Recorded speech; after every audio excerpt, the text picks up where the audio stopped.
आपने इतना समर्थन इस यात्रा को दिया, इतनी मदद की, इतनी शक्ति आपने हमें दी, इसके लिए मैं सबसे धन्यवाद करना चाहता हूं, दिल से धन्यवाद करना चाहता हूं।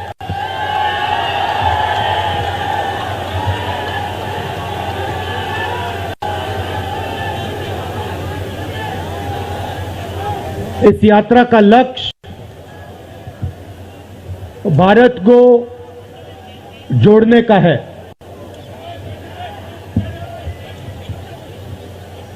जब हमने ये शुरू किया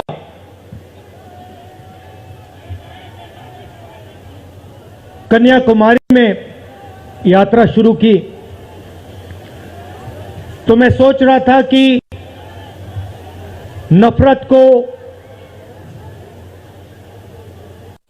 मिटाने की जरूरत है, और मेरे दिमाग में था कि इस देश में सब जगह नफरत फैली हुई है। मगर जब मैंने चलना शुरू किया तो सच्चाई बिल्कुल अलग थी।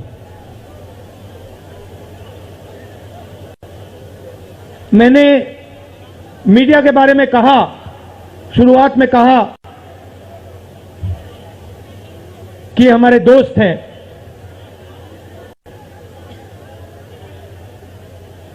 दोस्त हैं, मगर हमारी बात टीवी पे कभी नहीं दिखाते हैं।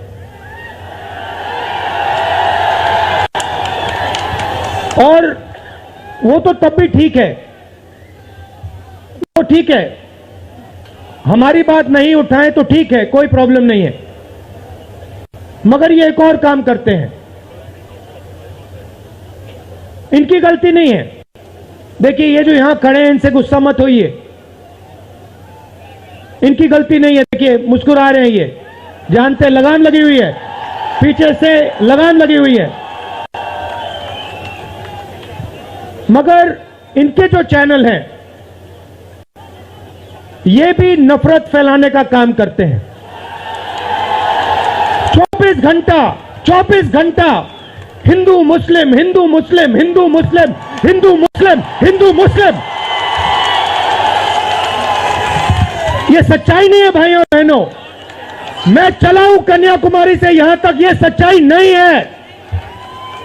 ये मीडिया में चलाया जाता है, फैलाया जाता है। ये देश एक है।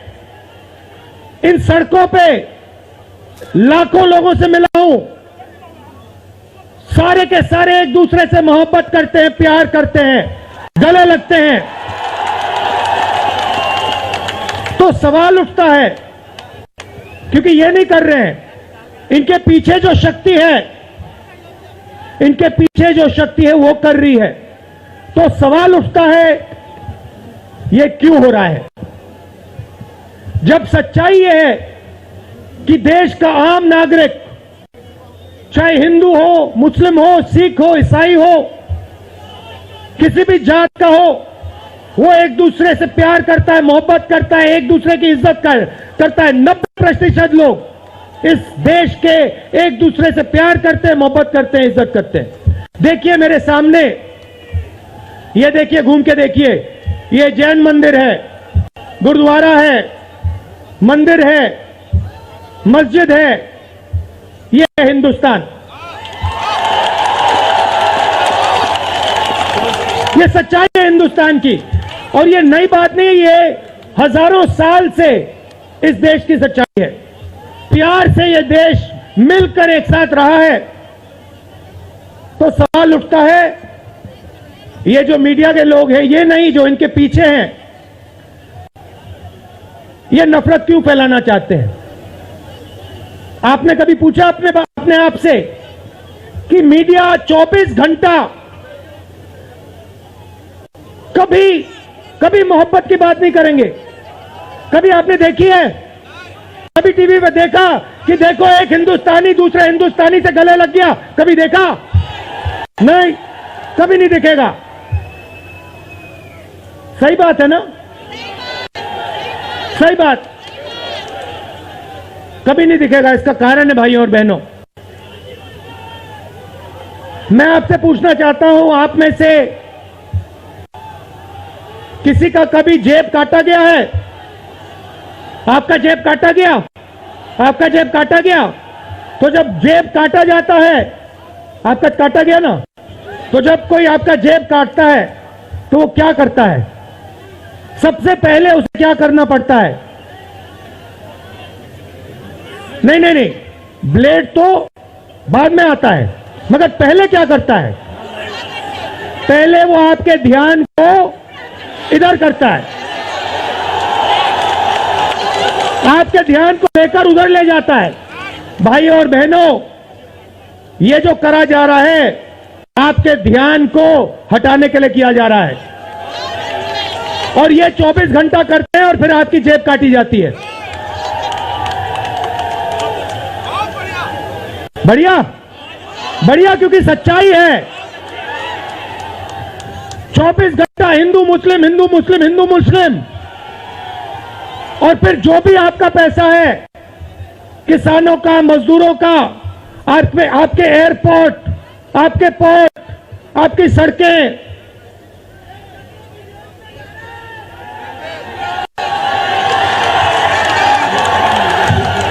सीधा किसके जेब में? इनके मालिक के जेब में। इनको कौन चलाते हैं? नाम बताओ। देखो, सब जानते हैं, पूरा हिंदुस्तान जानता है। भाइयों और बहनों, ये नरेंद्र मोदी जी की सरकार नहीं है, ये अंबानी अदानी की सरकार है। ये सच्चाई है, और ये पूरा लक्ष्य इनका आपके ध्यान को इधर से उधर, उधर से इधर करने का है। मैं 2800 किलोमीटर चला हूं, 2800, मुझे कहीं नफरत नहीं दिखी, कहीं हिंसा नहीं दिखी, कहीं मारपीट नहीं दिखी। मगर जब मैं इनका टेलीविजन खोलता हूं, 24 घंटे मुझे मारपीट, हिंसा, नफरत दिखाई देती है। क्यों? क्योंकि ये आपका ध्यान इधर से उधर ले जाना चाहते हैं। जो सच्चे मुद्दे हैं उस पे आपका ध्यान गलती से ना चला जाए। जैसे जब कोई आपकी जेब काटता है, वो चाहता है कि आपका ध्यान आपके जेब पे गलती से भी ना चला जाए। ये हो रहा है इस देश में। तो आपका ध्यान कहां जाना चाहिए? मैं आपको बताता हूं। सबसे पहले आपका ध्यान जो हिंदुस्तान के युवा हैं उनकी ओर जाना चाहिए। आप किसी भी युवा से पूछ लीजिए, वो आपको बताएगा, मैंने इंजीनियरिंग की, मैं डॉक्टर बनने के लिए पढ़ा, मैंने आईएएस के लिए तैयारी की, मैं जज बनने की कोशिश कर रहा था। पूछो क्या किया? पढ़ाई की? कितने साल की? स्कूल, कॉलेज, यूनिवर्सिटी सब पढ़ लिए, और फिर क्या हुआ? आज क्या करते हो? मजदूरी करता हूं, पकौड़े बनाता हूं।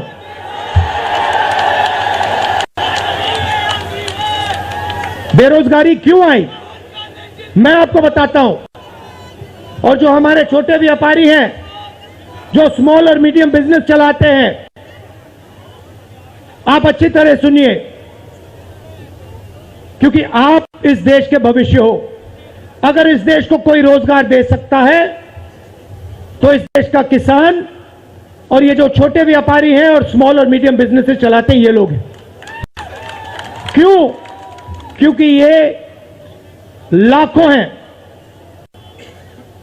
ये लाखों में हैं, और कोई 100 लोगों को रोजगार देता है, कोई 500 को देता है, कोई 1000 को देता है, कोई 25 को देता है, कोई 33 को देता है, और ये लोग देश को रोजगार देते हैं। अब इनकी बात करते हैं। ये 24 घंटे लगे रहते हैं, बैंक के दरवाजे इनके लिए बंद होते हैं। हिंदुस्तान के 2-3 अरबपतियों को 1 लाख करोड़, 2 लाख करोड़, 3 लाख करोड़ ऐसे दिया जाता है। ये बैंक के सामने जाते हैं, इनको धकेल के निकाल दिया जाता है। राइट? क्या? ठीक है, बैंक का पैसा नहीं दिया तभी मान ली बात, तब भी मान ली बात। मगर फिर क्या किया? फिर प्रधानमंत्री ने नोटबंदी की और प्रधानमंत्री ने गलत जीएसटी लागू की। भाई और बहनों, ये पॉलिसी नहीं है, ये हथियार है। छोटे व्यापारियों को, स्मॉल और मीडियम बिजनेस वालों को और किसानों को मारने के हथियार हैं ये। और जब इन्होंने ये काम किया तो देश के जो युवा हैं उनको रोजगार नहीं मिल सकता, सवाल नहीं उठता, क्योंकि जो रोजगार देने वाले हैं उनकी रीढ़ की हड्डी आपने तोड़ दी। किसके लिए तोड़ी? किसके लिए तोड़ी? इनके जो मालिक हैं उनके लिए तोड़ी। गेम को समझो। अब देखिए, अब आगे चलते हैं। युवाओं की बात की, स्मॉल और मीडियम बिजनेस वालों की बात की, दुकानदारों की बात की। अब सड़कों पे मुझे हजारों किसान मिले हैं। एक सेकंड में पहचान लेता हूं, जैसे ही हाथ मिलाता हूं समझ आ जाता है ये मजदूर है या ये किसान है। हाथ से पता लग जाता है, छिले हुए हाथ होते हैं। अच्छा, एक और सवाल है जो मैं सोच रहा हूं।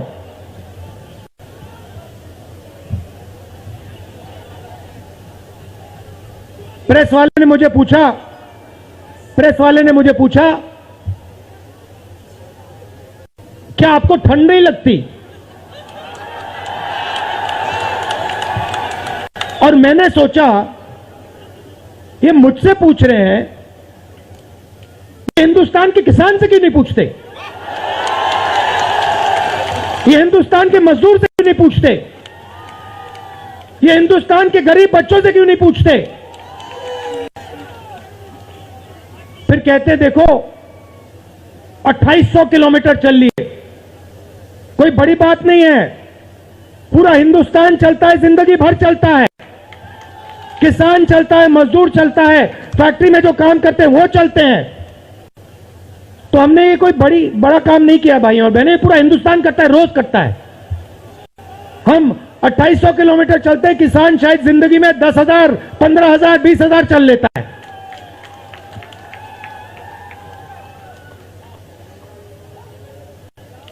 तो मैं चाहता हूं कि ध्यान सही जगह जाए।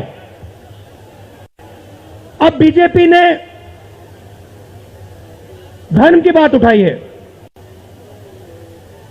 हिंदू धर्म की बात करते हैं। मैं आपसे पूछना चाहता हूं, हिंदू धर्म में कहां लिखा है कि गरीबों को, कमजोर लोगों को कुचलना चाहिए? कहां लिखा है? कहां लिखा है कि कमजोर लोगों को मारना चाहिए? कहां लिखा, मुझे बताओ। मैंने तो कहीं नहीं पढ़ा। मैंने गीता पढ़ी है, उपनिषद पढ़े हैं, कहीं नहीं पढ़ा मैंने।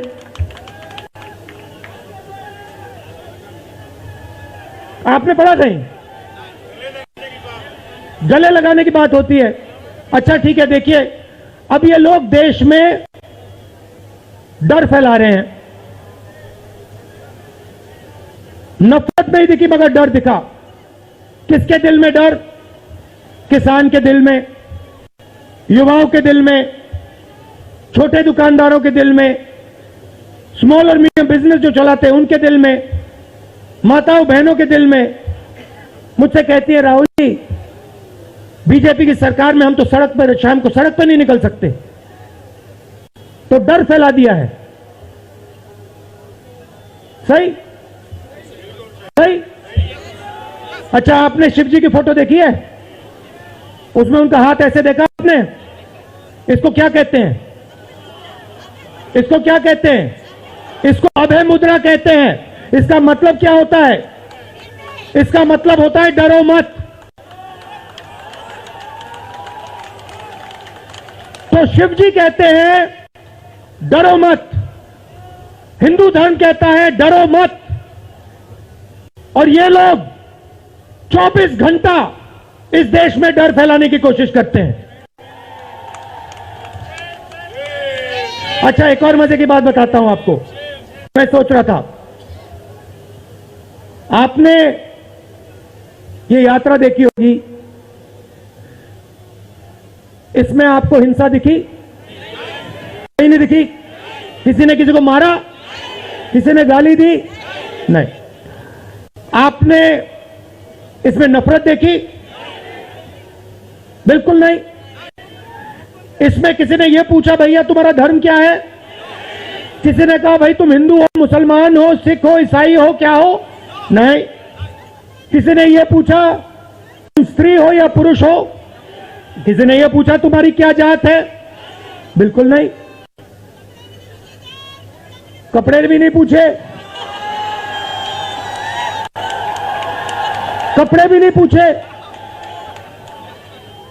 अच्छा, इसमें आपने देखा होगा, पता नहीं आपने देखा या नहीं, इसमें कुत्ते भी आए। कुत्ते भी आए इसमें, कुत्ते आए। और आपने अगर आप टीवी देख रहे होते आपने एक चीज देखी होगी, कुत्ते को किसी ने नहीं मारा, किसी ने नहीं मारा।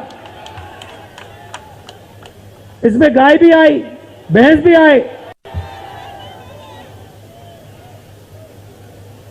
सुअर भी आए। मैंने देखा वो तो सब जानवर आए, सब लोग आए और यहां पे कोई नफरत नहीं थी। जैसा हमारा हिंदुस्तान है वैसे ही ये यात्रा है। कोई नफरत नहीं, कोई हिंसा नहीं, कोई गलत सवाल नहीं। कभी कभी कोई गिर जाता, जैसे हमारे हरियाणा के पीसीसी गिरे, धड़ाम से गिरे, केरला के सब नेता गिर गए। 1 सेकंड में लोग उनको उठा लेते थे, 1 सेकंड में, टाइम नहीं लगता था। ये है हिंदुस्तान।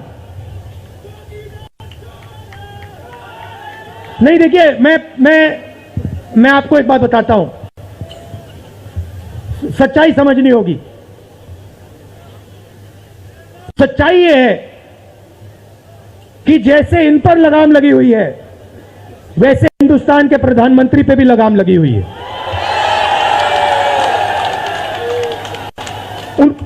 उनकी गलती नहीं है, वो संभाल नहीं पा रहे हैं, कंट्रोल नहीं कर पा रहे हैं, उनको कंट्रोल कर दिया है। नहीं, मैं सच बोल रहा हूं, मैं सच बोल रहा हूं। क्योंकि आप देखिए, एयरपोर्ट भी उनके, पोर्ट भी उनके, एग्रीकल्चर के स्टोरेज डिपो भी उनके, और क्या उनका, हाँ, लाल किला भी उनका, लाल किला भी उनका, सारे के सारे पब्लिक सेक्टर की कंपनियां उनकी, और क्या उनका, रेलवेज उनकी।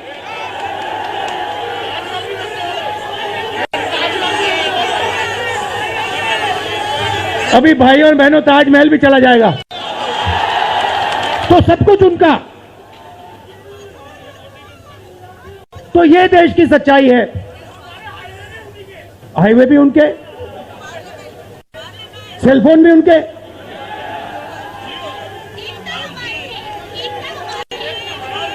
मगर सच्चाई हमारी। आप देखिए, मैं आपको बताता हूं, आपको मैं बताता हूं, अपनी कहानी बताता हूं। जब मैं राजनीति में आया, 2004 में आया, हमारी सरकार थी, चुनाव जीते थे, और ये प्रेस वाले 24 घंटा मेरी प्रशंसा करते थे। 24 घंटा राहुल गांधी, राहुल गांधी, राहुल गांधी, राहुल गांधी। फिर मैंने क्या किया, मैं चला गया भट्टा परसोल। नहीं सुनो, आपको समझना है ये है क्या। मैं भट्टा परसोल गया और मैंने किसानों का जो जमीन का मामला है उसको छेड़ दिया।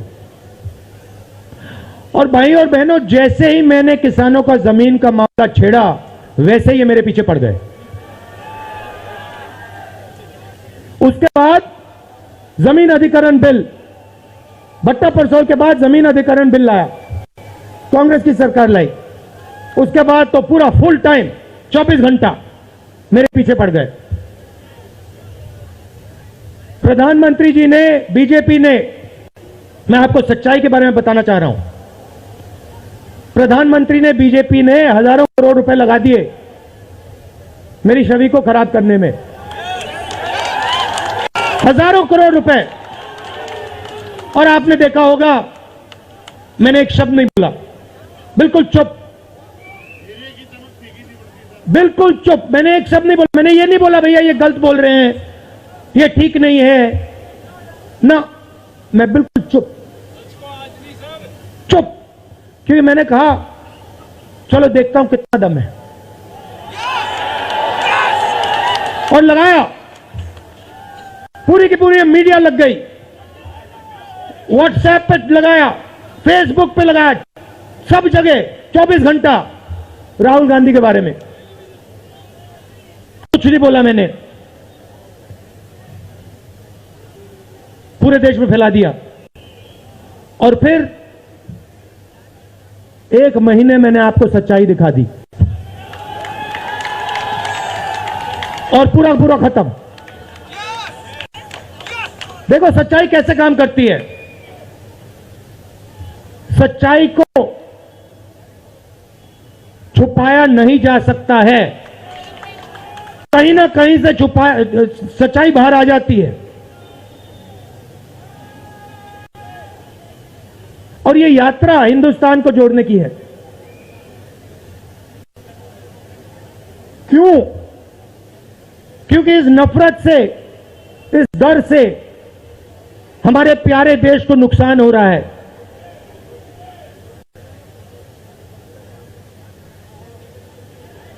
यह सच्चाई है और इसीलिए हमने ये यात्रा कन्याकुमारी से लेकर कश्मीर तक शुरू की है।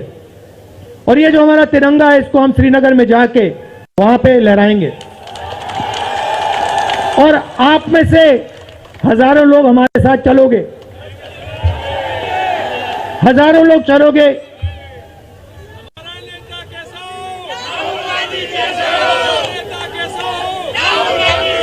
तो भाई और बहनों देखिए, सच्चा मुकाबला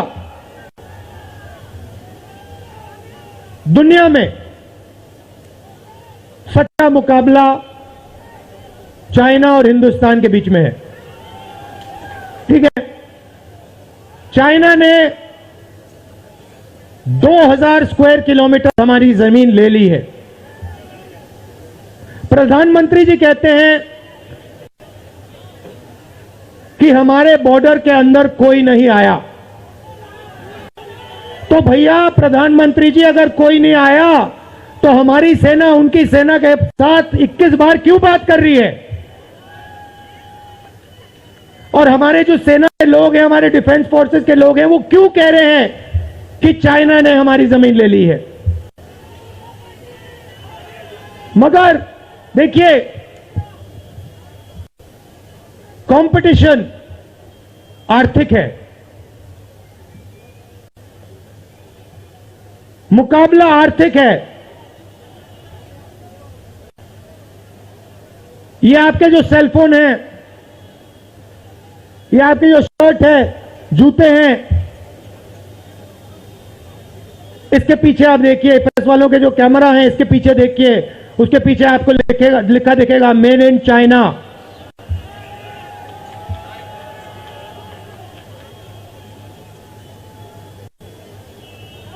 हमें शर्ट के पीछे, सेलफोन के पीछे, जूतों के नीचे मेड इन इंडिया लिखना है। और एक ऐसा दिन आना चाहिए जब शंघाई में कोई युवा नए जूते खरीदे, उसके नीचे देखे made in new Delhi India. ये हिंदुस्तान चाहिए, इसी से हमारे युवाओं को रोजगार मिलेगा। तो ये करना ही पड़ेगा, चॉइस नहीं है। और ये हम करके दिखा देंगे। ये देश कर सकता है, करके दिखा सकता है। आप सबने इतना प्यार दिया,